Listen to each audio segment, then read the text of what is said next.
శ్రీ సరస్వత్యన్మ శ్రీ గురుభ్యర్మ భక్తులరా రామాయణంలో విశేషాలు చెప్పుకున్నాం. ఇందులో భాగంగా బాలకాండని మనం 9 భాగాలుగా ఇంతకుముందు వరకు చెప్పుకున్నాం. ఈ రోజున 10వ భాగం చెప్పుకున్నాం.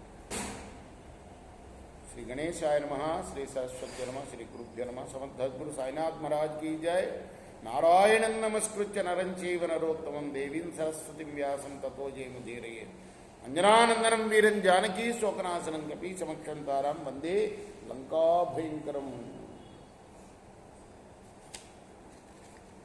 రాముడు తిరిగి రాజ్యానికి వచ్చిన తర్వాత,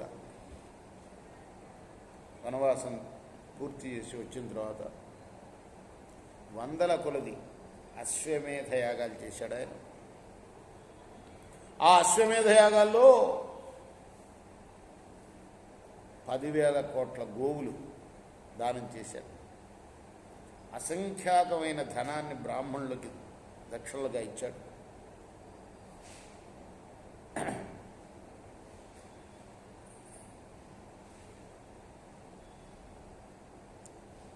ఆ మహానుభావుడు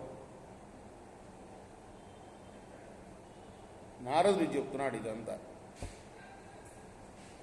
మొత్తం 4 వర్ణాల వాళ్ళు, క్షత్రియ, బ్రాహ్మణ, క్షత్రియ, వైశ్య, శూద్రులు, ఈ 4 వర్ణాల వారిని కూడాను తమ తమ ధర్మాలని ఆచరింపచేయగలడు.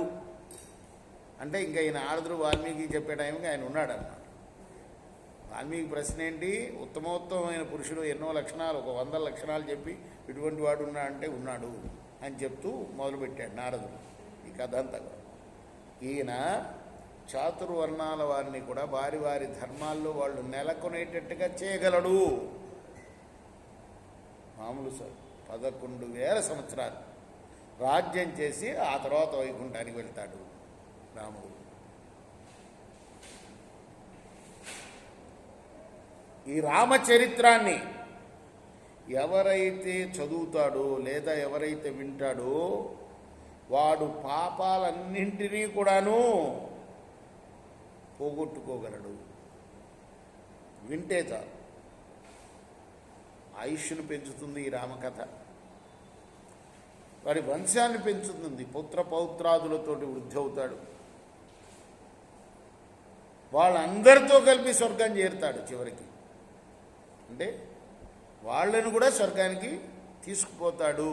వాడు విన్నందువల్ల వాడు ముందు తరాలు, అటేడు తరాలు, ఇటేడు తరాలు అంటారే అలా. ఈ రామాయణం చదివే బ్రాహ్మణుడికి వేదాంగ పారగత్వం వస్తుంది. అలానే ఈ రామాయణాన్ని చదివే క్షత్రియుడికి సామ్రాజ్యం లభిస్తుంది. ఈ రామాయణాన్ని చదివే కోమటికి, వైశ్యుడికి మంచి వస్తులాభం కలుగుతుంది. అలానే ఈ రామాయణాన్ని వినే శూద్రుడికి గొప్పదనం కలుగుతుంది.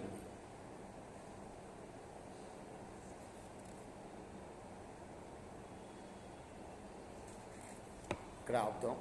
మనకు ఈరోజు చాలా కాల వ్యవధి తక్కువ ఉన్నది. హారతి టైం అయింది. కృష్ణార్పణ.